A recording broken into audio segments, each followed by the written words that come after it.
ഈ ഭൂമിയിൽ ഒരാൾക്ക് വേറൊരാളുടെ കാതിനെ കോരിത്തരിപ്പിക്കാൻ പറ്റിയ വാക്കാണ് ആ വാക്ക്, അല്ലേ? I love you. ഓക്കെ, ഞാൻ നേരത്തെ പാട്ട് പാടിയില്ലേ ഇവിടെ, സിദ്റത്തുൽ മുൻതഹ.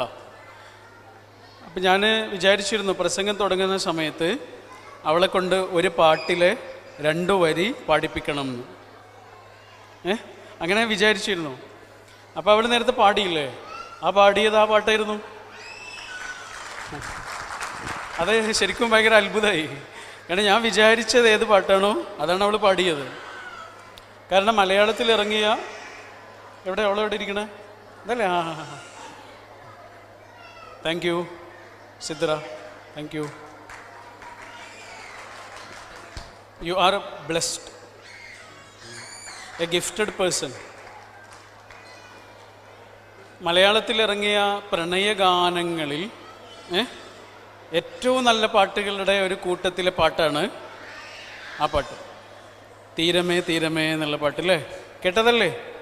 ആ പാട്ടിൽ സാധാരണ പ്രണയഗാനങ്ങളിലൊന്നും ഉപയോഗിക്കാത്ത 2 വാക്കുകളുണ്ട്. സാധാരണ പ്രണയഗാനങ്ങളിൽ ഉപയോഗിക്കാത്ത 2 വാക്കുകൾ ആ പ്രണയഗാനത്തിലുണ്ട്.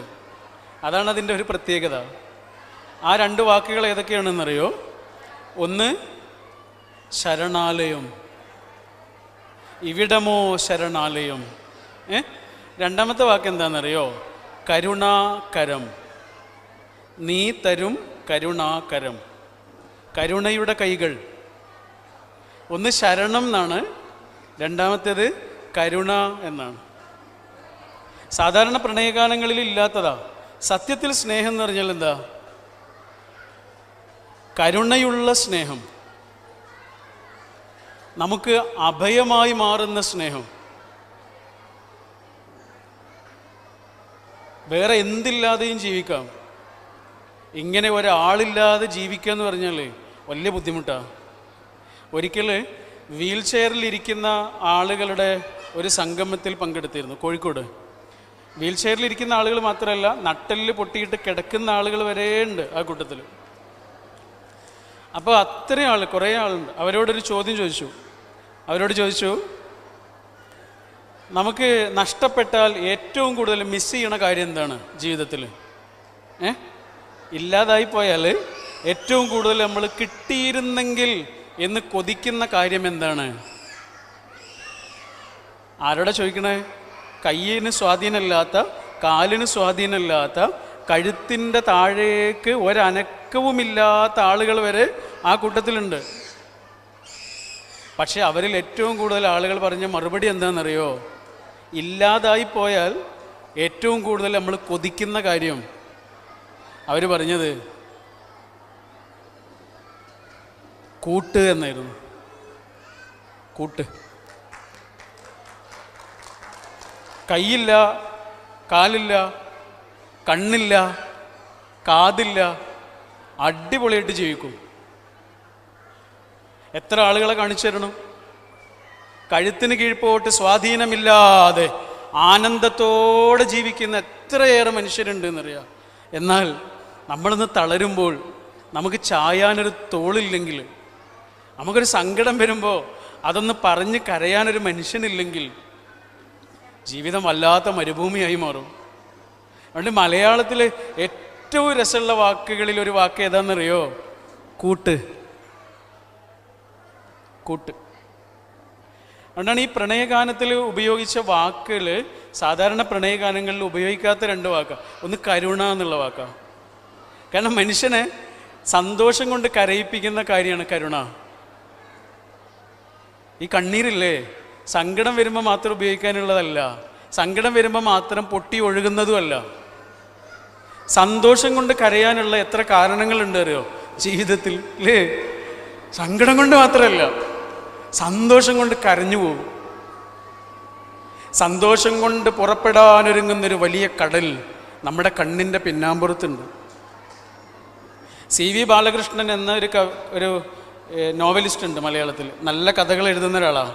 അദ്ദേഹത്തിൻ്റെ ഒരു ചെറിയ കഥയുണ്ട്. ഒരു ചെറിയ മോളുടെ കഥയാണ്. ഒരു പെൺകുട്ടി, അവൾ സ്കൂളിലേക്ക് പോകുന്നത് ചോറ്റുപാത്രവുമായിട്ടാണ്, ഭക്ഷണമായിട്ടാണ് പോണത്. അപ്പോൾ ഒരു ദിവസം ചോറ്റുപാത്രമായിട്ട് പോകുന്ന സമയത്ത് ദുഷ്ടനായൊരു മനുഷ്യൻ അവളുടെ നേരെ ചാടി വീണ് അവളുടെ ചോറ്റുപാത്രം തട്ടിപ്പറിച്ചു. എന്നിട്ട് അതിൽ നിന്ന് ചോറെടുത്ത് കഴിക്കാൻ തുടങ്ങുക അയാൾ. അപ്പോൾ അവളിതിങ്ങനെ നോക്കി നിൽക്കുക, അവൾക്ക് പേടിയൊന്നുമില്ല. അയാളെങ്ങനെ നോക്കി നിൽക്കുക. കുറച്ച് കഴിഞ്ഞപ്പോൾ അവൾ പറഞ്ഞു, അയാൾ ചോദിക്കണം എന്താണ് ഇങ്ങനെ നോക്കി നിൽക്കുന്നതെന്ന് ചോദിക്കണേ, പേടിയൊന്നും ഇല്ലാതെ ഇങ്ങനെ നിൽക്കുന്നത് കണ്ടപ്പോഴേ. അപ്പോൾ അവൾ പറഞ്ഞു, വേഗം കഴിക്ക്, എന്നിട്ട് പാത്രം തിരിച്ചു താ, പാത്രം ഇല്ലാതെ ചെന്നാൽ അമ്മ വഴക്ക് പറയൂ. അപ്പം അയാൾ വേഗം എടുത്ത് കഴിക്കാൻ തുടങ്ങുക. അങ്ങനെ കഴിച്ച് കഴിഞ്ഞ് ആ പാത്രം അവളുടെ കയ്യിലേക്ക് ഇങ്ങനെ കൊടുക്കുന്ന സമയത്ത് അവളൊരു ചോദ്യം, എന്താണെന്നറിയോ? ഇത്രയും വലിയ വയറ് നിറയാൻ ഇത്ര കുറച്ച് ഭക്ഷണം മതിയോ? വേണമെങ്കിൽ കുറച്ചുകൂടെ കൊണ്ടുവന്ന് തരാം. ആ കഥയുടെ അവസാനം സി വി ബാലകൃഷ്ണൻ എഴുതിയത് എന്താണെന്നറിയോ? മുറിവേറ്റ മൃഗം പോലെ കരഞ്ഞുകൊണ്ട് അയാൾ ഓടിപ്പോയി. സങ്കടം കൊണ്ടല്ല, സന്തോഷം കൊണ്ട് മനുഷ്യനെ കരയിപ്പിക്കുന്ന ചില അനുഭവങ്ങളുണ്ട്. സന്തോഷം കൊണ്ട് മനുഷ്യനെ കരയിപ്പിക്കുന്ന ചില അനുഭവങ്ങളുണ്ട്. ഞാൻ കണ്ട സിനിമകളിൽ എനിക്ക് ഏറ്റവും ഇഷ്ടപ്പെട്ടൊരു സിനിമയുണ്ട്. പറ്റുമെങ്കിൽ നിങ്ങൾ കണ്ടോളൂ, അത്രയും നല്ല രസമുള്ളൊരു സിനിമയാണ്. തുർക്കിയിൽ നിന്ന് ഇറങ്ങിയിട്ടുള്ള സിനിമയാണ്. ആ സിനിമയുടെ പേര് മൊയ്സെ എന്നാണ്. മൊയ്സെ, അറബിയിൽ മൊയ്ജിസത്ത് എന്ന് പറയില്ലേ, അതാണ് മൊയ്സെ. അതെന്താ സംഭവം എന്നറിയോ? ഒരു താഴ്വരയിൽ ജീവിക്കുന്ന കുറച്ച് മനുഷ്യന്മാർ, ഒട്ടും നാഗരിക സ്വഭാവങ്ങളൊന്നുമില്ല, തനി നാട്ടിൻപുറത്ത് ജീവിക്കുന്ന കുറച്ച് ആളുകൾ, അവർക്ക് വിദ്യാഭ്യാസമൊന്നുമില്ല. അതുകൊണ്ട് അവിടെയുള്ള ആളുകളെ, കുട്ടികൾക്ക് പിന്നെ അക്ഷരം പഠിപ്പിച്ചു കൊടുക്കാൻ വേണ്ടി ഒരു മാഷെ സർക്കാർ അങ്ങോട്ട് നിയോഗിച്ചു. ഒറ്റ മാഷ, ഏകാധ്യാപക വിദ്യാലയമാണ്. അങ്ങനെ അയാൾ ഒറ്റയ്ക്ക് ഒരു സ്കൂള് തുടങ്ങാൻ വേണ്ടിയിട്ട് ആ നാട്ടിലേക്ക് എത്തുകയാണ്. സ്കൂളില്ല, എന്നിട്ട് സ്കൂളും അദ്ദേഹം ഉണ്ടാക്കണം, മാഷായിട്ട് ജോലിയും ചെയ്യണം. അങ്ങനെ ആ നാട്ടുകാരുടെ സഹായത്തോടെ അയാളൊരു സ്കൂളൊക്കെ തുടങ്ങി. ആ സ്കൂളിൽ കുട്ടികളൊക്കെ പഠിപ്പിച്ച് കുറേ ദിവസങ്ങൾ ഇങ്ങനെ കഴിയാം. ആ നാട്ടിലൊരാളുണ്ട്, ബുദ്ധി വളർച്ചയില്ലാത്ത ഒരു പാവം മനുഷ്യൻ. കുറേ പ്രായമുണ്ട്, 10-30 വയസ്സുണ്ട്, പക്ഷേ ഒരു 4 വയസ്സുള്ള കുട്ടിയെ പോലെയാണ്. അസീസ് എന്നാണ് അവൻ്റെ പേര്. അവനാകെയുള്ളത് ഒരു കുതിര. ആ കുതിരയാണ് അവൻ്റെ ജീവൻ. ആ കുതിരയും തെളിച്ച് അങ്ങനെ നടക്കും. അവനെ മനസ്സിലാക്കാൻ ഒരേ ഒരാളേ ഉള്ളൂ, അത് ആ കുതിര മാത്രമാണ്. അല്ലാത്തവർക്കൊക്കെ അവന് ഒരു പരിഹാസ കഥാപാത്രമാണ്. കുട്ടികളൊക്കെ അവനെ കല്ലെടുത്തെറിയും, കളിയാക്കും. അങ്ങനെ ആരാലും പരിഗണിക്കപ്പെടാതെ എല്ലാവരാലും അവഗണിക്കപ്പെട്ട് ജീവിക്കുന്ന ഒരു പാവം മനുഷ്യനാണ് അസീസ്. ഈ മാഷില്ലേ, മാഷ് എന്തിനാ വന്നത്? കുട്ടികളെ പഠിപ്പിക്കാനാ. പക്ഷേ ഈ മാഷ് ചെയ്യുന്നൊരു കാര്യം എന്താണെന്നറിയോ? കുട്ടികളൊക്കെ പഠിപ്പിച്ച് കുട്ടികളൊക്കെ വീട്ടിൽ പോയാൽ രാത്രി സ്കൂള് ഒഴിഞ്ഞു കിടക്കും, മാഷ് അവിടെ കിടക്കുക. ആ സമയത്ത് മാഷ് എന്താ ചെയ്യാന്നറിയോ? അസീസിനെ സ്കൂളിലേക്ക് വിളിക്കും. എന്നിട്ട് അസീസിന് ഓരോരോ അക്ഷരങ്ങൾ പഠിപ്പിച്ചു കൊടുക്കും. അലീഫ്, ബാ, താ, ഇങ്ങനെ ഓരോരോ അക്ഷരങ്ങൾ ഇങ്ങനെ പഠിപ്പിച്ചു കൊടുക്കും. വീടിൻ്റെ ചിത്രം വരക്കാൻ പഠിപ്പിക്കും. ബാപ്പയുടെയും ഉമ്മയുടെയും ചിത്രങ്ങൾ വരക്കാൻ പഠിപ്പിക്കും. അസീസ് ഇങ്ങനെ പതുക്കെ പതുക്കെ ഓരോരോ ചെറിയ ചിത്രങ്ങൾ വരക്കുന്നു. സ്വന്തം പേരെഴുതാൻ പഠിക്കുന്നു, കൂട്ടുകാരുടെ പേരുകൾ എഴുതാൻ പഠിക്കുന്നു, അയൽക്കാരുടെ പേരുകൾ എഴുതാൻ പഠിക്കുന്നു.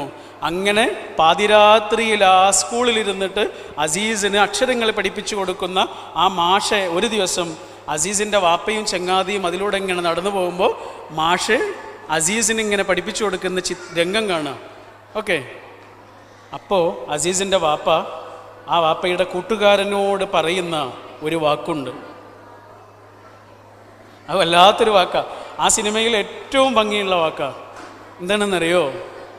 എടാ, ആ മാഷില്ലേ, ആ മാഷ് ഹൃദയത്തിൽ കണ്ണുള്ള മനുഷ്യനാണ്. ഹൃദയത്തിൽ കണ്ണുള്ള മനുഷ്യനാണ്. ഹൃദയം കൊണ്ട് ലോകത്തെ കാണുന്ന മനുഷ്യനാണ്. ഹൃദയം കൊണ്ട് ലോകത്തെ കാണുന്ന മനുഷ്യനാണ്. ഇവിടെ ഇരിക്കുന്ന കുറേ ഉമ്മമാരുണ്ട്, കുറേ വാപ്പമാരും ഉണ്ട്. പടച്ചോൻ്റെ അനുഗ്രഹമായി അവർക്ക് കിട്ടിയ ഒരു കുഞ്ഞുണ്ട്, സ്പെഷ്യൽ. അങ്ങനെ പറയാം. എന്താണ് ഈ സ്പെഷ്യൽ? എന്താണ് ഈ സ്പെഷ്യൽ? സ്പെഷ്യലായി പടച്ചോൻ്റെ കെയറിങ് കിട്ടിയ കുട്ടികളോ, അതാണ് സ്പെഷ്യൽ. അവർക്ക് സ്പെഷ്യലായി എന്തോ ആവശ്യമുണ്ട്, അതാണ് സ്പെഷ്യൽ. സ്പെഷ്യലായി അവർക്ക് എന്തോ കുറവുണ്ട് എന്നല്ല, സ്പെഷ്യലായി അവർക്ക് എന്തോ ആവശ്യമുണ്ട് എന്നാണ്, അതാണ് സ്പെഷ്യൽ. ഒരിക്കൽ സ്പെഷ്യലായൊരു കുട്ടിയെ കിട്ടിയ ഒരു വാപ്പയും ഉമ്മയും ഒരു ദിവസം വന്ന ഒരു അനുഭവമുണ്ട്. അവർക്ക് വലിയ സങ്കടമാണ്. കാരണം ഈ കുട്ടിക്ക് ഒരുപാട് ശ്രദ്ധ കൊടുക്കണം. അതുകൊണ്ട് മറ്റ് 2 കുട്ടികളുണ്ട്. ആ കുട്ടികളെ വേണ്ടതുപോലെ ശ്രദ്ധിക്കാൻ ഇവർക്ക് പറ്റുന്നില്ല. അതാണ് ഇവരുടെ പ്രശ്നം. അപ്പോൾ പ്രത്യേകിച്ച് അതിന് പരിഹാരമൊന്നുമില്ല. മാറും സുഖാവും എന്നൊന്നും പറയാൻ പറ്റൂലല്ലോ. ആ കുട്ടി അങ്ങനെയാണ് പഠിച്ചവൻ ആ കുട്ടിയെ തന്നിട്ടുള്ളത്. ഇനി പിന്നെ എന്താ അവരോട് പറയാ? അപ്പം മനസ്സിൽ വന്നൊരാശയുണ്ട്, അതവരോട് പറഞ്ഞു.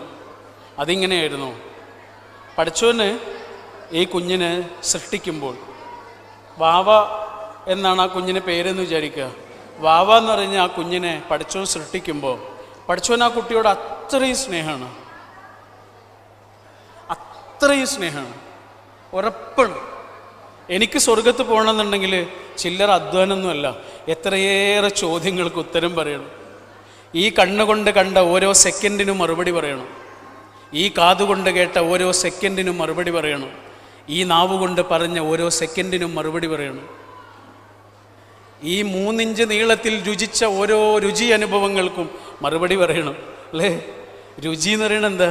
ഇവിടുന്ന് ഇവിടെ വരെയുള്ള 3 ഇഞ്ച് നീളം, അല്ലേ? കേൾവി, കണ്ണ്, സംസാരം, കാല്, കൈ, ഇതിനൊക്കെ മറുപടി പറയണ്ടേ? എന്നാലോ സ്പെഷ്യലായി ഈ ലോകത്തേക്ക് വന്ന കുട്ടിക്ക് എന്തെങ്കിലും മറുപടി പറയണം. അവന് സ്പെഷ്യലാണ്, അവൻ്റെ യാത്രയൊക്കെ സ്പെഷ്യലാണ്. ഇപ്പോൾ ഈ ചടങ്ങിലേക്ക് ഇവിടെയുള്ള മന്ത്രിയോ മുഖ്യമന്ത്രിയോ ഒക്കെ വന്നാൽ അദ്ദേഹത്തെ നമ്മൾ എന്താ പറയുക? സ്പെഷ്യൽ ഗസ്റ്റ് എന്ന് പറയും, അല്ലേ? അദ്ദേഹത്തിൻ്റെ കാറിൻ്റെ പുറത്ത് എഴുതി വെക്കും, അവിടെയുള്ള സെക്യൂരിറ്റിക്കൊക്കെ മനസ്സിലാകാൻ വേണ്ടിയിട്ട് സ്പെഷ്യൽ ഗസ്റ്റ്. ഇതാണ് ഈ കുഞ്ഞ്. അപ്പം അവരോട് പറഞ്ഞു കൊടുത്തു, പടച്ചവൻ അത്രയും സ്നേഹത്തോടെ സൃഷ്ടിച്ച ഈ കുഞ്ഞിനെ ആരെ ഏൽപ്പിക്കും? ആരെയെങ്കിലും ഏൽപ്പിക്കാൻ പറ്റില്ലല്ലോ. നല്ലോണം സ്നേഹത്തോടെ ആ കുട്ടിയെ സംരക്ഷിക്കുന്ന ഒരാളുടെ കയ്യിലേ കൊടുക്കാൻ പറ്റുള്ളൂ. അങ്ങനെ പഠിച്ചവൻ ഭൂമിയിലേക്ക് ഇങ്ങനെ നോക്കിയപ്പോൾ നിങ്ങൾ 2 അതിന് പറ്റുന്നുള്ളത് കൊണ്ടാണ് നിങ്ങളുടെ കയ്യിൽ തന്നത്. അല്ലെങ്കിൽ അപ്പുറത്ത് കൊടുത്തില്ലല്ലോ. അപ്പുറത്ത് കൊടുക്കാത്ത എന്താ? നിങ്ങളുടെ കയ്യിൽ ആ കുട്ടി അത്രയും സുരക്ഷിതനാകുന്നുള്ളതുകൊണ്ടാണ് എന്ന് അവരോട് പറഞ്ഞു കൊടുത്ത്, അങ്ങനെ അവരവിടുന്ന് പോകുന്ന സമയത്ത് ആ കുട്ടിയെ 2 ഇങ്ങനെ ചേർത്ത് പിടിച്ചാണ് പോകുന്നത്. അന്ന് രാത്രി അവള് അദ്ദേഹത്തോട് പറഞ്ഞത്രേ, ഭാര്യ ഭർത്താവിനോട് പറഞ്ഞത്രേ, നമ്മളെ കുട്ടിയെ നമുക്ക് തന്നെ കിട്ടിയത് നന്നായില്ലേ, വേറെ ആരുടെയെങ്കിലും കയ്യിൽ കിട്ടിയിരുന്നെങ്കിലോ? അവനൊരു ഭാരമായിട്ടല്ലേ അവർക്ക് തോന്നുക. നമുക്കിത് ഭാരമല്ലല്ലോ, നമുക്കിത് ഭാരമല്ലല്ലോ. ഓട്ടിസമുള്ളൊരു അനുജനെ തോളിലേറ്റി ഇങ്ങനെ പോകുന്നൊരു പെൺകുട്ടിയുടെ കഥയുണ്ട്. ഈ അനുജൻ നല്ല തടിയുണ്ട്, ഇവളത്ര തടിയൊന്നുമില്ല. അവനെ ഇങ്ങനെ വാരി പിടിച്ചിട്ട് ഇങ്ങനെ കഷ്ടപ്പെട്ട് നടന്നു പോവാ. അപ്പോൾ വഴിയിലുള്ള ഒരാൾ പറഞ്ഞത്രേ, മോളെ നിൻ്റെ കയ്യിലുള്ള ഈ ഭാരം നിനക്ക് താങ്ങാൻ കഴിയുന്നതല്ല, നിനക്ക് താങ്ങാവുന്നതിലേറെ വലിയ ഭാരമാണ്. അപ്പോൾ അവളിങ്ങനെ ദേഷ്യത്തോടെ നോക്കിയിട്ട് പറഞ്ഞു, ഇത് ഭാരമല്ല, എൻ്റെ അനുജനാണ്. ഇത് ഭാരമല്ല, എൻ്റെ അനുജനാണ്. സ്നേഹം ഉണ്ടെങ്കിലേ ഒന്നും ഭാരമല്ല, സ്നേഹമില്ലാതായാലോ ഒക്കെ ഭാരമാണ്. സ്നേഹമുള്ള സമയത്ത് നമ്മൾ ചെയ്തതൊക്കെ എത്ര സന്തോഷത്തോടെയായിരുന്നു. ഒരാൾക്ക് വേണ്ടിയിട്ട് അയാളോട് സ്നേഹം കുറഞ്ഞാലോ അതൊന്നും വേണ്ടില്ലായിരുന്നു എന്നാ തോന്നുക, അല്ലേ? നമ്മൾ അയാളോട് തന്നെ പറയും, ഞാൻ നിനക്ക് വേണ്ടി എന്തൊക്കെ ചെയ്തു എന്ന് കണക്ക് നമ്മളിങ്ങനെ അവതരിപ്പിക്കാൻ തുടങ്ങും. അത് ചെയ്ത സമയത്തോ ആ കണക്കൊന്നും നമ്മുടെ മനസ്സിലില്ലായിരുന്നല്ലോ. എന്തുണ്ടാ? സ്നേഹം ഉണ്ടാകുമ്പോൾ ഭാരമില്ല, സ്നേഹം കുറയുമ്പോഴോ ഒക്കെ ഭാരമായിട്ട് മാറാൻ തുടങ്ങും, അല്ലേ? സ്നേഹം എന്ന് പറഞ്ഞാൽ എന്താ? ഒരേ ഒരു കാര്യമാണ്, ഒറ്റ കാര്യമാണ്. എന്താണെന്നറിയോ? ശ്രദ്ധ. എന്നെ സ്നേഹിക്കാൻ ആരുമില്ല എന്ന് പറഞ്ഞാൽ എൻ്റെ അർത്ഥം എന്താ? എന്നെ അങ്ങനെ ശ്രദ്ധിക്കാൻ ആരുമില്ല എന്നാണ്. എന്നെ സ്നേഹിക്കാൻ ഒരാളുണ്ട് എന്ന് പറഞ്ഞാലോ, എന്നെ ശ്രദ്ധിക്കാൻ ഒരാളുണ്ട് എന്നാണ്. ഇപ്പം നമ്മൾ കണ്ണാടിയിലൊക്കെ നോക്കുന്ന സമയത്ത് നമ്മൾ ഏറ്റവും കൂടുതൽ സൂം ചെയ്ത് നോക്കുക എന്താ? അപ്പം പിന്നെ കണ്ണാടി നോക്കാറില്ലല്ലോ അല്ലേ? നമ്മൾ ഫോട്ടോ ഒക്കെ എടുത്തിട്ട് ആ ഫോട്ടോയിൽ നമ്മളിങ്ങനെ സൂം ചെയ്ത് നോക്കാറുള്ളത് എന്താ? നമുക്കിഷ്ടമില്ലാത്തതാണ് നോക്കുക. നമ്മുടെ മുഖത്തൊക്കെ നമുക്ക് ഇഷ്ടമില്ലാത്ത എന്തെങ്കിലും ഉണ്ടെങ്കിൽ നമ്മൾ അതിങ്ങനെ സൂം ചെയ്ത് നോക്കും. ഇത് വേറെ ആരെങ്കിലും നോക്കുന്നുണ്ടാവുക? ഉണ്ടാവുക? ഉണ്ട്. ആരാന്നറിയോ? നമ്മളെ അത്രയും സ്നേഹിക്കുന്ന മനുഷ്യൻ. പക്ഷെ അയാളത് നോക്കണത് എന്തിനാണെന്നറിയോ? നമ്മളോടുള്ള സ്നേഹം കൊണ്ട്. നമ്മുടെ മുഖത്തൊരു മറുകോ ഇതൊക്കെയാണല്ലോ മനുഷ്യൻ്റെ ചെറിയ ചെറിയ പ്രശ്നങ്ങൾ. അപ്പം മറുകൊക്കെ നമുക്കൊരു പ്രയാസമാണെങ്കിൽ അയാൾക്കത് അത്ര ഇഷ്ടമായിരിക്കും. സ്നേഹം എന്ന് പറഞ്ഞാൽ എന്താ? ശ്രദ്ധ എന്നാണ്. ഒരാൾക്ക് കൊടുക്കുന്ന, ഒരാളുടെ ഓരോ അംശത്തെയും, ഓരോ സന്ദർഭത്തെയും, ഓരോ അവസ്ഥകളെയും, ഓരോ മൂഡ് സ്വിങ്സിനെയും മറ്റൊരാൾ ശ്രദ്ധിക്കുന്നതിൻ്റെ പേരാണ് സ്നേഹം. അതാണ് നീ തരും കരുണാകരം, ഇവിടമോ ശരണാലയം. എൻ്റെ ഒരു ഫ്രണ്ട് ഉണ്ട് ഇവിടെ കൊയിലാണ്ടിയിൽ, യൂനുസ് എന്നാണ്. അവന് ഇതേപോലെ വലിയൊരു സ്ഥാപനമൊക്കെ നടത്തുന്ന ആളാണ് കേട്ടോ. അപ്പോൾ അവൻ പറഞ്ഞൊരു സംഭവമുണ്ട്. ഈ നട്ടെല്ല് പൊട്ടിക്കിടക്കുന്ന ആളുകളെയൊക്കെ സംരക്ഷിക്കാൻ വേണ്ടിയിട്ട് അവർ കുറച്ച് ചെറുപ്പക്കാരിങ്ങനെ ഇറങ്ങിയിട്ട് ഇങ്ങനെയുള്ള ആളുകൾ ഉണ്ടോ എന്നൊക്കെ അന്വേഷിക്കാൻ വേണ്ടി ഇങ്ങനെ നടക്കുകയാണ്. കുറേ മുമ്പാണ്. അന്ന് ഇതേപോലെ ഇത്ര സംഘടനകളൊന്നും ഇല്ലാത്തൊരു കാലമാണ്. അങ്ങനെ അവരൊരു ചെറുപ്പക്കാരനെ കണ്ടുമുട്ടി. ആ ചെറുപ്പക്കാരൻ്റെ പേര് ബാബു എന്നായിരുന്നു. ബാബുവിന് ആരുമില്ല, ഒരമ്മ മാത്രമേ ഉള്ളൂ, വേറെ ആരുമില്ല, നോക്കാൻ ആരുമില്ല. അവർക്ക് പട്ടിണിയാണ് പല ദിവസങ്ങളും, ഭക്ഷണമില്ല, അവർക്ക് മരുന്ന് കിട്ടുന്നില്ല, നല്ല ബെഡില്ല, നല്ലൊരു വീടില്ല. അങ്ങനെ അപ്പോൾ യൂനുസും അവൻ്റെ ചങ്ങാതിമാരും ബാബുവിനെ ഏറ്റെടുത്തു. ബാബുവിന് വേണ്ടതൊക്കെ അവർ ചെയ്തു കൊടുക്കാൻ തുടങ്ങി.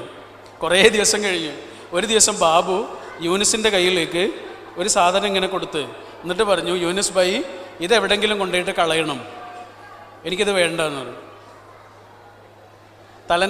തലയിണയുടെ ബാക്കിൽ നിന്ന് ഇങ്ങനെ എടുത്തിട്ട്. അപ്പം യൂനുസ് ചോദിച്ചു, ഇത് എന്താണ് ബാബു? അപ്പോൾ ബാബു എന്താ പറഞ്ഞതെന്നറിയോ?